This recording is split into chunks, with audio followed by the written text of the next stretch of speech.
اهلا بيكم حبايب ميدليرن في كل مكان. معاكم الدكتور طارق عبد الحميد مره تانية. بنتكلم دلوقتي على مجموعه الاسئله حول محاضره السبليتنج اوف ذا سكند هارت ساوند في الكارديولوجي، وبنحاول نعمل مجموعه اسئله كريفيو سريعه للنقاط بتاعتها. فعندي هنا اول سؤال هو في حالات الرايت باندل برانش بلوك بنقول is associated with wide splitting of the second heart sound. الكلام ده true ولا false؟ يلا ثواني كده فكروا فيها. الكلام ده ترو، لان انا هفكركم فاكرين ادي الهارت ساوندز هنا، وادي اس 1 هنا اهوت اس 1، وعارف ايه اس اي 2 هنا اهوت، فيها اورتيك كومبوننت وبلمونري كومبوننت اللي هم اي 2 اهو، اوكي، وبي اي 2 خلاص، اللي هو كان انا عندي اورتيك كومبوننت وبلمونري كومبوننت اهو. تخيلوها معايا كده، لما بيحصل رايت باندل برانش بلوك اللي هيحصل؟ الكهرباء للرايت سايد هتبقى بطيئه او ديلايد، البلمونري كومبوننت بتاع الرايت سايد هيبقى ديلايد فيوسع السبليتنج. ودي الجمله هنا بتقول ايه؟ رايت باندل هنلاقي معاه ايه؟ وايد سبليتنج اوف ذا سكند هارت ساوندز، لان البلمونري كومبوننت اتاخرت نتيجه الرايت باندل برانش، مش هيأثر في الاورط، هيأثر ايه على مين؟ البلمونري. واتفقنا ان هو ايه؟ نتخيل هنا دي الاورتيك ودي البلمونري، وهنحل كل ايه مشاكلنا في حته السبليتنج، هنفهمه كويس. يبقى دي اول نقطه. تاني حاجه، aortic stenosis is usually associated with wide splitting of the second heart sound. الكلام ده صح ولا غلط في الاورتيك ستينوزيس؟ الكلام ده غلط. وغلط ليه؟ لان ادي الاورتيك كومبوننت وادي البلمونري كومبوننت، ادي A2 اهو، ادي A2. لما بيحصل pulmonary stenosis ايه اللي هيحصل؟ هتتاخر ايه؟ الاورتيك كومبوننت، بالعكس يضيق السبليتنج خالص بقى.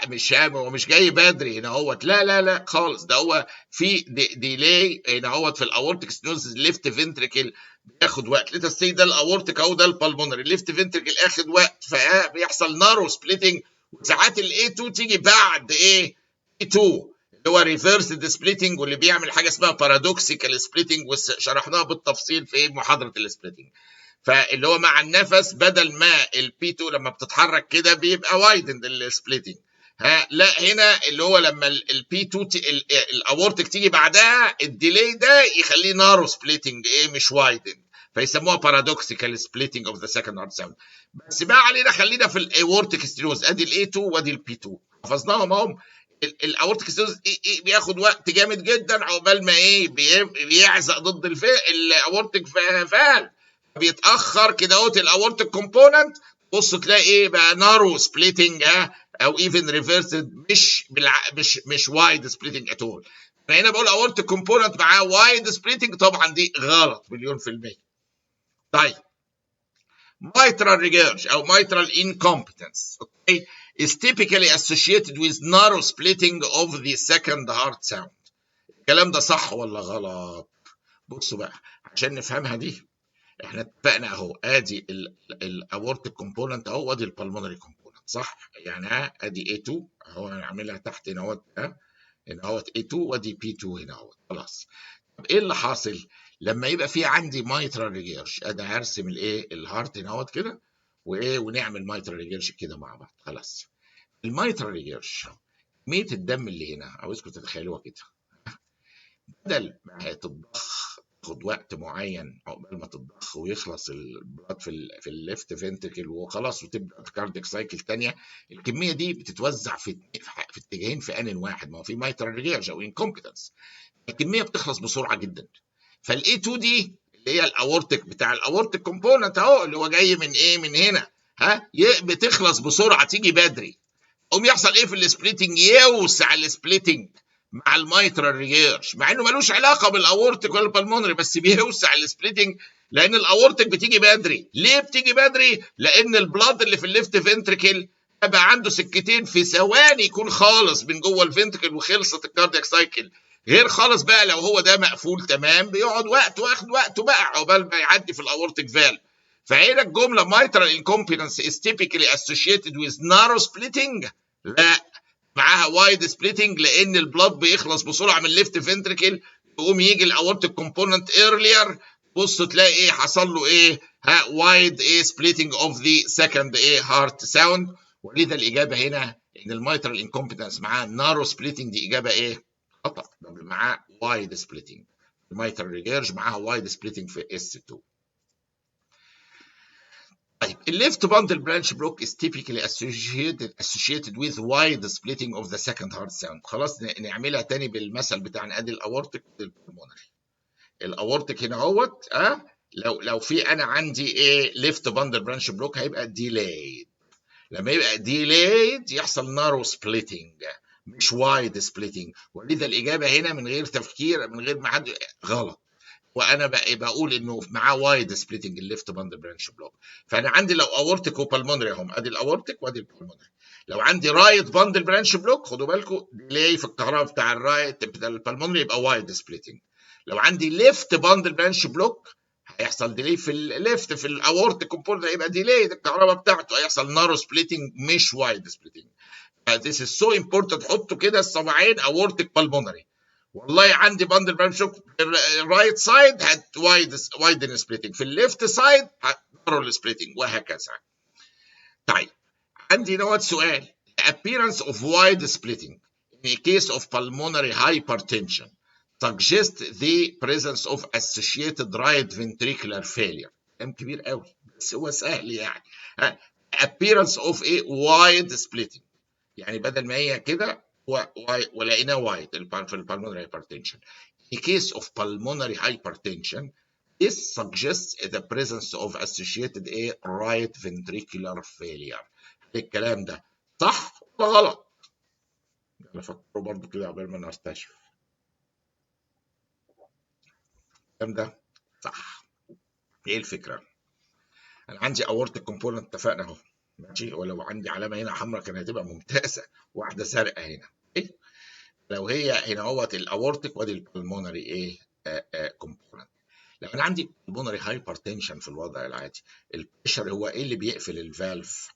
الكلوزنج بريشر بتاع الارتري اللي قدامه. فلو في pulmonary hypertension يروح قافل الايه الفالف بسرعه، ما البريشر عالي قوي يروح قافله يحصل نارو سبليتنج.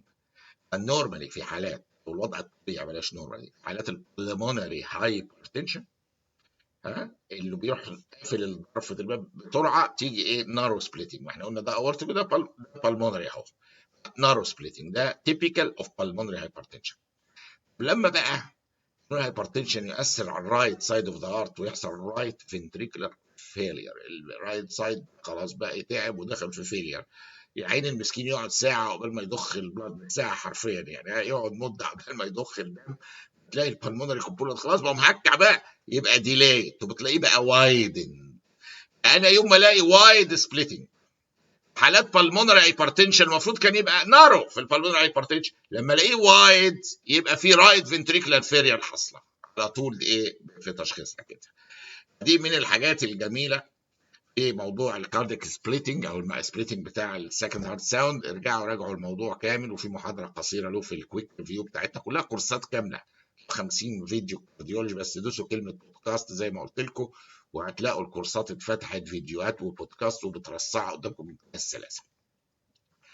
واخيرا وليس اخيرا اذكركم ان في جوين باتون نمره واحد عندنا الجوين باتون والجوين لينك دي موجوده اهي برضو في الديسكريبشن هتلاقوها، والجوين باتون جنب السبسكريبشن باتون من خلاله يقدر المتابع او المتابعه يشتركوا في القناه اعضاء يبقوا معانا في ميدليرن. وصوركم على فكره بتطلع لازم ابقى فرحان قوي بيكم الصور الجميله دي او الايكونز بتاعتكم يعني بتطلع في القناه نفسها امام الكل بتبقى حلوه يعني. والجوين باتون ده لو اتداس عليه او اللينك بتدخل على صفحه الممبر شيب على طول. هي سهله جدا، في كل فيديو فيه لينك وتحت كل فيديو فيه سبسكرايب يا جوين، ما فيهمش يعني صعوبه. الجوين بتدي الاكسس بقى الشخص يكمل اجراءات.